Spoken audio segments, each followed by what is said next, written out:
used to think a fuckboy meant literally a guy who fucks boys. I thought it was slang for pedophile. Yeah. I kept hearing people say, I'm sick and tired of all these fuckboys. And I was like, yeah. No shit. We gotta get these fuckboys out of the Vatican.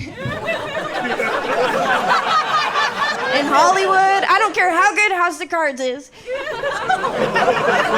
Kevin Spacey is a fuckboy. Maybe some of you guys still don't know what it is. I'll tell you. A fuckboy is a player. All right. A fuckboy will play you like a guitar.